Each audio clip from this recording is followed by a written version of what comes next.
Welcome back to JP home foods. మరొక రెసిపీతో నేను మీ ముందుకు వచ్చేసాను. పల్లి లడ్డూలు ఇంట్లో ఎలా ప్రిపేర్ చేసుకోవాలో నేను మీకు ఈ వీడియోలో పక్కా కొలతలతో చూపించబోతున్నాను. ఎక్కడా స్కిప్ చేయకుండా ఈ వీడియోని కంప్లీట్గా చూడండి, మీకు అర్థమవుతుంది. మన ఛానల్ని ఎవరైతే ఫస్ట్ టైం చూస్తున్నారో సబ్స్క్రైబ్ చేసుకొని బెల్ ఐకాన్ని క్లిక్ చేసి లైక్ చేసి షేర్ చేయండి.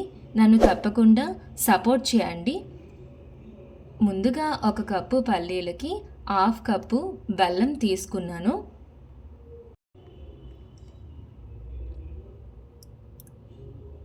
ఒక మందపాటి కడాయి తీసుకొని పల్లీలను వేసుకొని ఈవెన్గా వేయించుకోవాలి. ఇలా కదుపుతూ ఉంటేనే అన్నీ కూడా ఈవెన్గా వేగుతాయి. ఇలా వీడియోలో చూపించిన విధంగా వేయించుకోవాలి.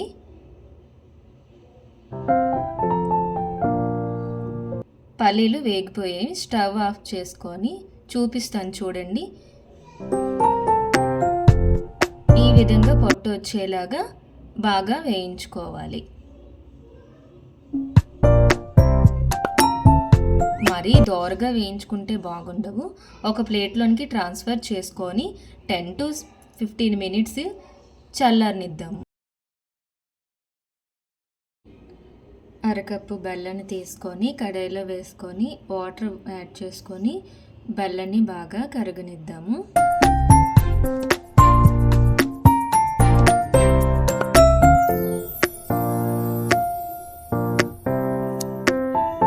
బెల్లం ఇలా కరిగిన తర్వాత స్ట్రైన్ సహాయంతో వడకట్టుకోవాలి. నేను టీ జాల్ సహాయంతో వడకట్టుకున్నాను. చూడండి ఎంత డస్ట్ వచ్చిందో. మళ్ళీ అదే కడాయిలోకి ఈ బెల్లాన్ని వేసేయాలి. పల్లీలు పొట్టు తీసి పప్పులాగా చేసుకొని పక్కన పెట్టుకోవాలి.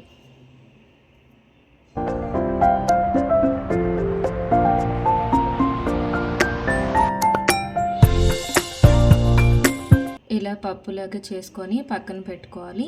ఈలోపు పాకం ఎలా తయారైందో చూద్దాం రండి.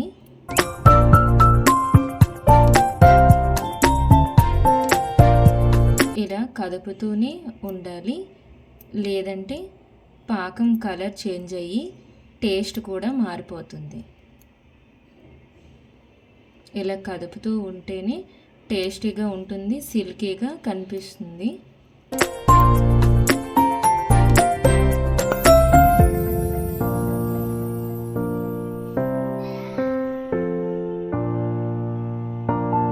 పాకం వచ్చిందేమో ఒకసారి చూద్దాము.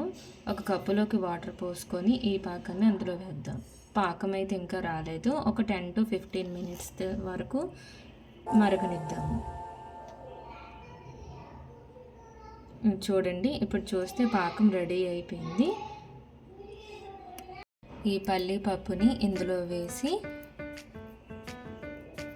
చక్కీలకి రెడీ చేసుకుందాము. ఈ విధంగా పాకం వస్తే సరిపోతుంది. గ్యాస్ వెలిగించి పల్లీపప్పు వేసుకుందాము. ఈ పల్లీపప్పు వేసే వీడియో కట్ అయ్యింది. నేను నెక్స్ట్ వీడియో చేసేటప్పుడు ఫుల్గా అప్లోడ్ చేస్తాను. ఇప్పుడు ప్లేట్కి ఆయిల్ పెట్టుకొని ఈ మిశ్రమాన్ని ఇందులో ట్రాన్స్ఫర్ చేసుకోవాలి. నేను పల్లి చక్కీ చేసుకుంటున్నాను. నేను ఆల్రెడీ ముందుగానే పల్లి లడ్డు అయితే చేసుకొని పక్కన పెట్టుకున్నాను. మీకు చూపించడం కోసమని పల్లి చక్కీ అయితే నేను చేస్తున్నాను.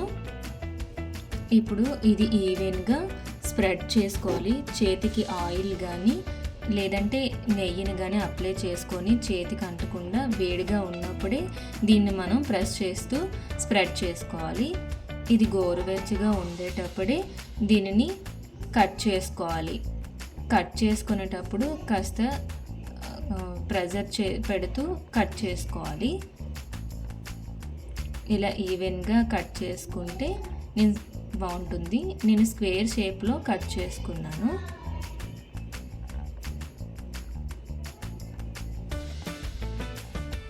ఇవి చల్లారాక తీస్తే చూడండి ఎంతో చక్కగా పల్లి చక్కీలు అయితే మనకి రెడీ అయిపోయాయి. ఇంట్లోనే ఇలా హెల్తీగా చేసుకుంటే పిల్లలకి తినడానికి ఈజీగా ఉంటుంది, హెల్త్కి కూడా చాలా మంచిది. బయట మనం కొనుక్కొని తెచ్చుకునేదానికంటే ఇంట్లోనే ఎప్పటికప్పుడు ఇలా ప్రిపేర్ చేసుకుంటే చాలా మంచిది. నా వీడియో మీకు నచ్చినట్లయితే లైక్ చేయండి, కామెంట్ చేయండి. నాకు తెలిసిన పద్ధతిలో నేను చేశాను.